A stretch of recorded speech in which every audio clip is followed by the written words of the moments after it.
What appeared to be a contusion was noted to the left upper arm. Multiple small red dots and what appeared to be a small contusion was noted to the right upper arm. If Kim ever tried to get with somebody, Puff would interfere with them or with her trying to be with them. Diddy's son, Christian Combs, is speaking out about Diddy's involvement in Kim Porter's death. And with her autopsy report finally out, details of the last 24 hours of Diddy's ex-wife are finally being exposed. Why did Kim have bruises all over her body? And who took her laptop and phone away after she died? From LAPD North Hollywood Division called Case Loan at the LA County Department of Medical Examiner Coroner to report this apparent natural death. It was reported that the decedent was found unresponsive bed by family members. That's how it's written. 911 was dialed and death was determined at the scene. There was no known medical history other than recent cold flu-like symptoms for the past few days. An in-house physician prescribed antibiotics and IV fluids. There was no known history of alcohol use. PMD Michael Fardam.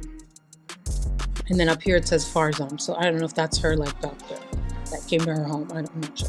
I was assigned this field call by Lieutenant Smith on the 15th of November 2018 at approximately 13:16 hours. I arrived on scene at approximately 14:10 hours and departed from the scene at approximately 16:33 hours. Foul play is not suspected. Diddy's attorney, Mark Agnifilo, is denying claims that Diddy abused Kim Porter. An alleged memoir from Kim Porter titled Kim's Lost Words is making rounds on Amazon, and it contains details of how Diddy was using Kim as a bargaining chip and allegedly pimping her out to his friends. If Kim said no, Diddy would allegedly beat her like Cassie, and at times, even rape her. The title? Kim's Lost Words. It's currently a bestseller on Amazon, and it's filled with explosive claims that her 2018 death was due to foul play. Passages are filled with details of physical abuse, sexual coercion, and other acts of violence Combs allegedly committed against Kim. Now, their 4 kids are speaking out, denouncing it as lies. Quote, claims that our mom wrote a book are simply untrue. The book, riddled with typos and written by a man using a pseudonym, contains alleged first-hand diaries and notes from Kim talking about Diddy, including, quote, out of nowhere, he hit me with a chair. I don't remember anything after that until I woke up in a hospital room. My arm was in a cast. As I came to, the first face I saw was of the man that put me here. When I lost Kim, it broke my heart forever. Is a house really a home when your loved ones is gone? Diddy's lawyer calls the alleged memoir fake and offensive. It also marks the first time Quincy, Christian, and the twins, Jesse and Delilah, have spoken out since their father's arrest, saying, quote, the cause of her death has long been established. There was no foul play. According to the autopsy report, Kim died of natural causes from lobar pneumonia, which is an infection of the lungs. Sources close to Diddy always knew what kind of person Diddy was and what Diddy was doing to Kim Porter. Details about Kim's death have always been covered up, and fans have wondered how someone like Kim could die so suddenly from pneumonia. Just a week before her death, Kim was checked out by some of the best doctors in the country, and in her autopsy report, it is noted that they found nothing. How did Kim go from being completely fine to dying from something as serious as pneumonia in less than a week? Something doesn't add up here. A small amount of blood was noted issuing from the right nair. A small amount of white frothy sputum was also noted issuing from the mouth. Oh, she had foam coming out of her mouth? What appeared to be a contusion was noted to the left upper arm. Multiple small red dots and what appeared to be a small contusion was noted to the right upper arm. What appeared to be small contusions were also noted to the bilateral posterior upper legs. Piercings were noted to the bilateral ears, implants were noted to the bilateral breasts, a vertical line of discoloration was noted extending from the upper abdomen to the groin region, the back was unremarkable, no other scars, marks, or apparent signs of trauma were noted. Rigor was noted to be a 3 throughout the body, lividity was fixed and appeared to be consistent with the decedent's position upon my arrival. Identification, decedent was positively identified as Kimberly Antoinette Porter. Next of kin, they notified the son and other family members. Decedent was not married. I spoke with Detective Patike at the scene and he confirmed this information. Organ tissue procurement was not addressed with the family, and autopsy notification, it says no exam notification. Several people who worked with Diddy have come out and exposed the disgusting things that Diddy was making Kim do. Diddy used to cheat on Kim, and Kim wanted to leave. Both Gene Deal and Jonathan Oddie, Diddy's alleged sex slave, have talked about how Diddy would let other men have sex with Kim in exchange for business favors. Them pillow fights and that smothering her with the pillows and all that, like he playing with her. I know she was tired. Yeah, he also told Rolling Stone that Diddy, he's a jealous person that don't know what love is. He knows that, bruh. Kim couldn't have nobody, bruh. Kim couldn't have nobody. You understand what I'm saying, bruh? Diddy could do whatever, Puff could do whatever he wanted to do, Brother Love could do whoever he wanted to be. If Kim ever tried to get with somebody, Puff would interfere with them or with her trying to be with them. He wasn't letting that happen. Unless he was bringing them to the picture. That's what he used Kim for, bro. He wanted to make a deal with somebody. He'll get another girl and a guy that he's trying to make a deal with, and him and Kim, they all party together. Man, he used Kim for that shit, bro. Wow, so he used Kim for that? Yeah, bro. Yeah. You don't do that to somebody you're supposed to love, man. Diddy and Ross, which they good buddies, okay? They're gay. Who? Both. Diddy and Ross. And Khaled. They're all gay. Okay? DJ Khaled, Rick Ross, and P. Diddy? Yeah. They all gay? Yeah. Gotcha. All right. Khaled is a Hamas supporter. Okay? Who supporter? Hamas. Hamas. Yeah. Sorry, I said it wrong. No worries. Hamas supporter, okay? Right. I had sex with Cassie and Sean. Basically, he would masturbate and tell me what to do with Cassie. I had like 15 encounters, and I heard a lot. Oh, hidden in plain sight. It's hidden. I think I see what you're saying. Okay, how do I know this? Yeah, that's what I want to know. How do you know this? Diddy's tale of abuse doesn't end here. Allegedly, Diddy used to beat Kim, and Gene Deal saw bruises on Kim several times, as well as hearing Diddy beat her. In one instance, Gene Deal was standing outside the door while Diddy and Kim were inside, and he could clearly hear that Diddy was abusing Kim inside. After a while, Kim came out of the room, and her body was covered in bruises. And then sometimes when Kim lived on 70th something street, and I would go upstairs with Diddy, you could hear the in the hallway. And I would just shake my head when he come out or whatever, and Kim would be in the house. And it's always about where she was at or who she was dealing with. You know what I mean? So I'm not gonna see you physically put your hands on nobody. I don't give a who you are, or I'm not gonna see you physically put your hands on her. You understand? That's not gonna be me. You know, first of all, I can't. What he say, if he wrong, he do something wrong around me, I'ma straighten his ass out. Especially if he do something wrong to a woman. I'm not doing that. That got on his knees one time when we was in the club, and I think Kamara ran out when he said some profanity to her. I think we was in Envy's. No, we was in Envy's? No, we wasn't in Envy's.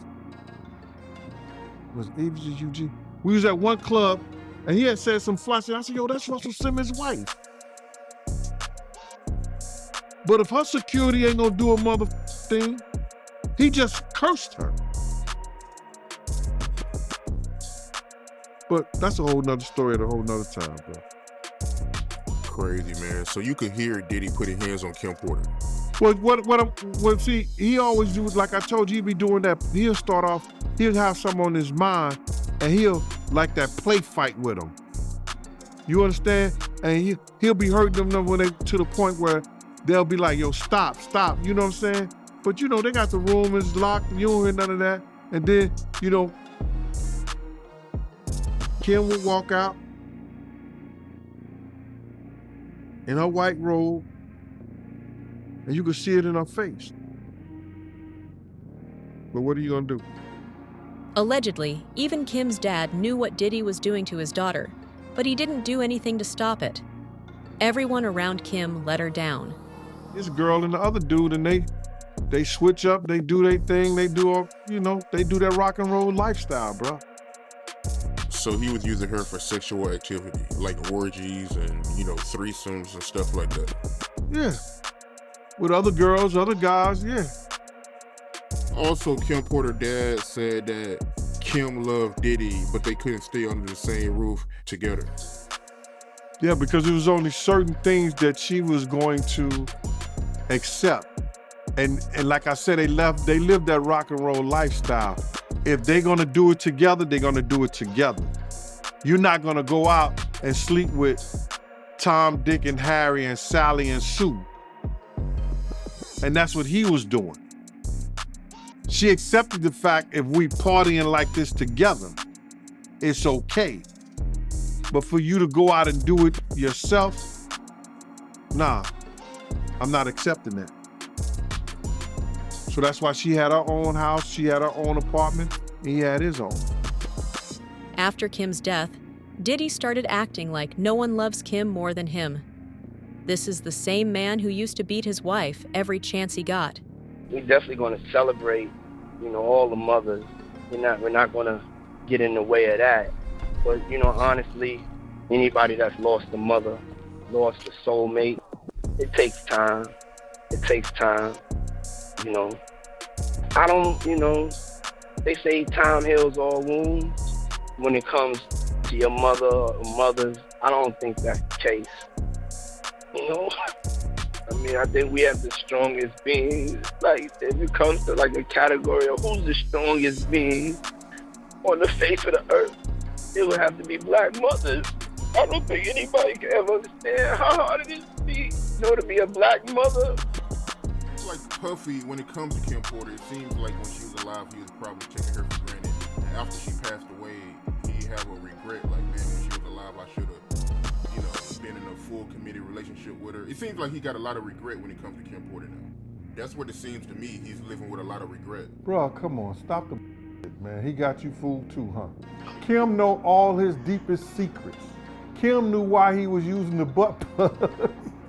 Kim probably told all that in her book. You understand? That up and got missing the day she died. You understand what I'm saying?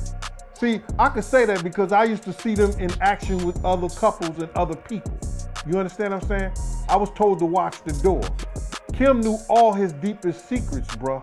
You trying to say that Puffy and Kim Porter were swingers? Oh, no doubt. No diggity doubt. From this tree to that tree. There are hospital records that prove that Kim was being abused. Kim and Diddy both ended up in the hospital once after Kim used a corkscrew to defend herself while Diddy was attacking her. Diddy had to go to the hospital as a result, and he took Gene Deal with him. Diddy and Gene were together with Kim at St. Luke's Hospital. As if all of this wasn't enough, all of Kim Porter's electronics, including her laptop and her phone, were missing when her body was found. How is it that there was no electronic products or gadgets around Kim's bed? Her laptop missing, her cell phone's missing. Everything is missing that she could get in touch with her little girls if they not at home or her friends or family. All that's missing. How is it that, and this is her say, that the detectives did not even view the body in the bed where she died at? That the coroner them had already removed her, pronounced her dead, and told the detectives them that it was no foul play. And if that is true, as I've heard it, and we read certain things on the internet about it, that case needs to be reopened. We know that Kim, and it's in the this is in the documentation, shout out to paperwork, at the paperwork part. I gotta shout him out, man, because he looked in the paperwork and it said Kim received a massage for about an hour when she's supposed to have full-blown pneumonia. Who gives somebody a massage when they got pneumonia? And do we know whether she used that baby oil or not for that massage? It makes you say, that's a big man. You gotta understand, man, that it's a lot of stuff that has been happening. Now, some people even said that her casket was ordered 2 months before she died. I don't believe that, man. I swear. I'm not no conspiracy theorist or none of that. I need to know, do you think that Diddy killed Kim Porter? Absolutely. Why? Because of all the videotapes, because of the book, because of all the people she gave copies of her book to, or at least chapters, because of everything that she had on him, because of the tape that she used to blackmail him into a relationship and into a raise of him being sodomized by Andre Harrell.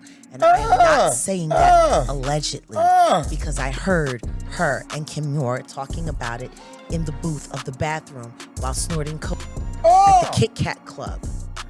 Hey. Kim Porter's dad wasn't the only person to let her down. Kim's own sons are trying to stop her last memoir from getting published. They know that if Diddy goes down, they're going to lose all their money. They don't care what their mother has to say, and they're only interested in getting paid. What a horrible family. Here is the other thing with Mr. Burgess. He apparently says he owns the rights to a book that was reportedly based on the alleged memoir of Kim Porter. In fact, according to TMZ, Burgess' phone was seized by the feds, and on it was a copy of a flash drive with material that was used in this book. Here's the problem. Christian and Quincy Combs, these are the sons of Diddy and Kim Porter. Quincy's actually adopted by Diddy. But they are reportedly fighting back, and they have sent Burgess a cease and desist letter to prevent the further sale of this book. They argue this is just an attempt to capitalize on Porter's fame and that they own the rights to her IP, her intellectual property, like her diary entries, her potential manuscript. As her heirs, they own it. And they also want an accounting of current sales of the book. To be clear, though, they aren't acknowledging that there is, in fact, a long-lost memoir from their mother. In fact, they've actually denied that before when there was a similar book, a derivative work, we'll talk about that, published by this guy named Chris Todd on Amazon. They were adamantly fighting against that. They said that their mother wouldn't write this. But what they're basically saying is if something should exist, they own it. At the same time, Diddy is trying to get the footage of him beating Cassie removed from the upcoming trial. Diddy's legal team claims CNN purchased the only known copy of the surveillance footage and edited the original video. CNN has rejected all such claims.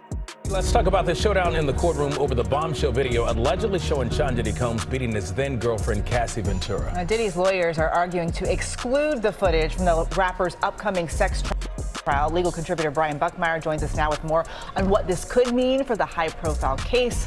So good to have you. Okay, so they want this video left out. What's their argument for this? So Mark Agnifilo, Sean Combs' attorney, is arguing that, you probably hear this phrase, this is not a true and accurate representation of what the video depicts. He's saying a number of arguments that the CNN had taken this video and sped it up. They kind of chopped it up into this montage, and it's not accurate. He's also making the allegation that the original video no longer exists. And so because this isn't accurate, the jury shouldn't see it. And according to Diddy's attorneys, because the original doesn't exist or it's been tampered with, no video such as this should be presented to the jury. So what does CNN say about these claims? So CNN has come out and said, we did not alter it. We did not change anything. And in fact, they're saying that they do have the original as well. So on multiple levels, Sean Combs' argument kind of falls flat, because if it is sped up, and I think there is some degree of it's being sped up, if the original still exists, that can still be used as evidence against Sean Combs, not necessarily to the allegations of sex RICO conspiracy or the transportational purpose of prostitution,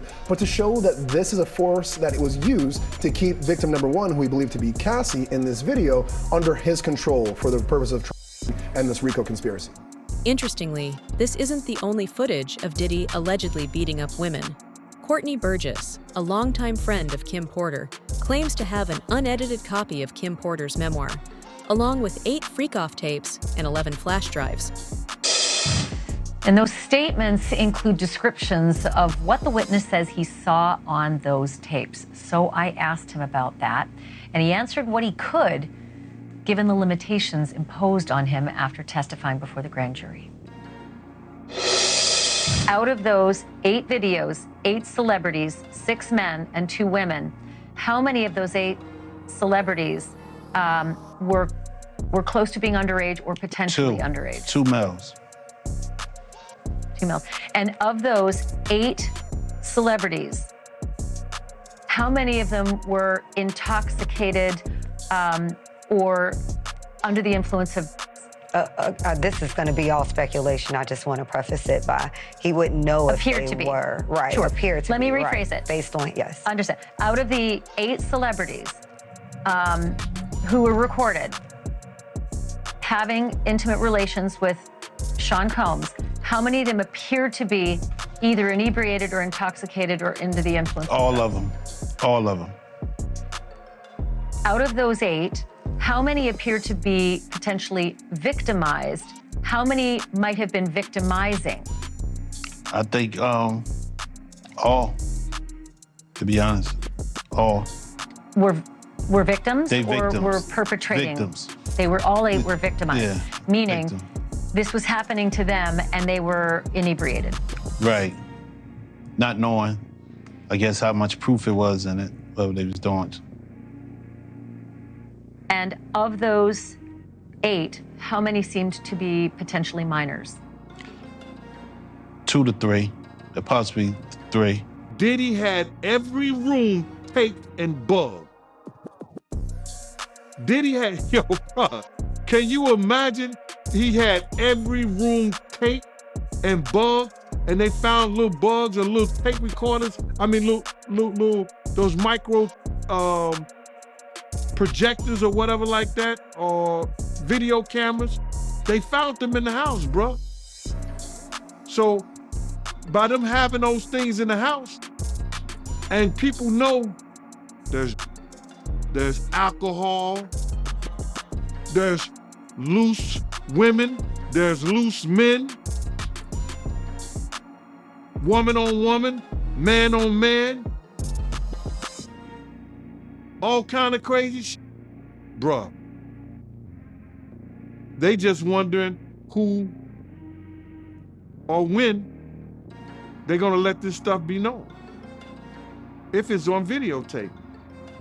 Yeah, man, I know they gotta be shook, man, after finding out he was recording everything. But not only celebrities, I don't think it's only celebrities gonna be shook. He had politicians in there. He had princes in there. He also had a couple of preachers in there.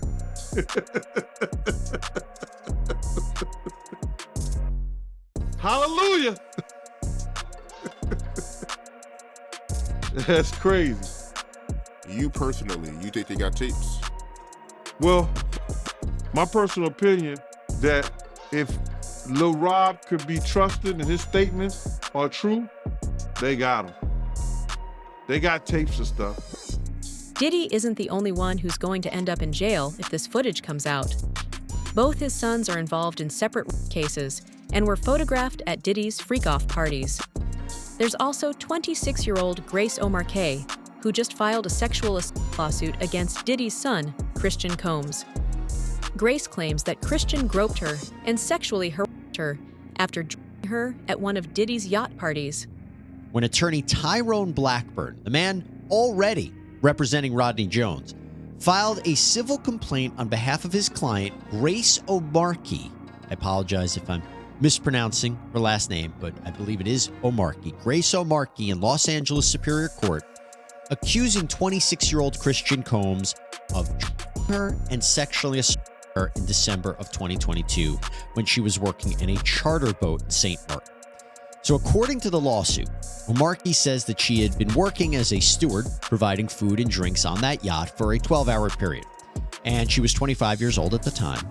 She believed that the trip would be a, quote, wholesome family excursion, but says it, quote, turned into a hedonistic environment, even describing rampant use among sex workers and celebrities who came on board.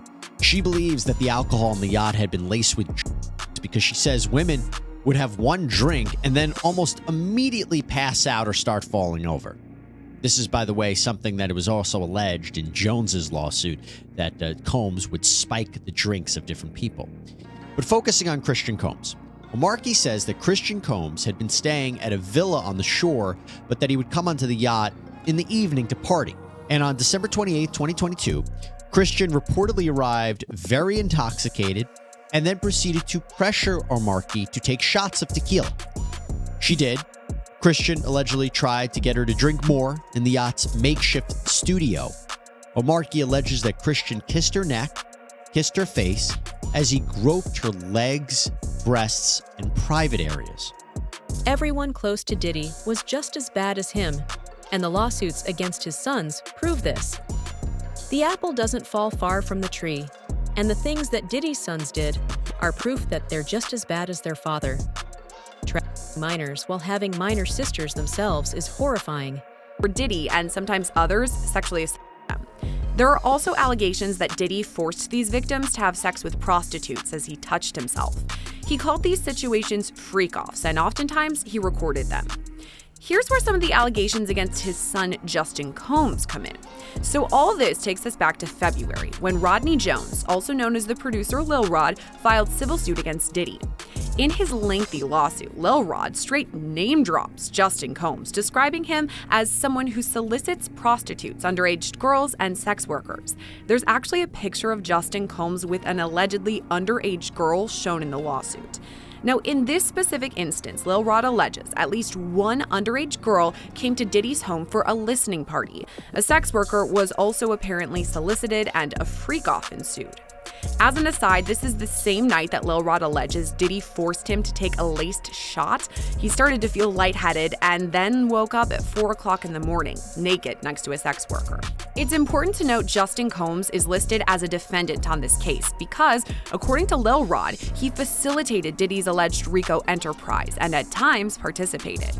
Diddy's sons were even involved in a shooting incident involving Lil Rod and someone named G.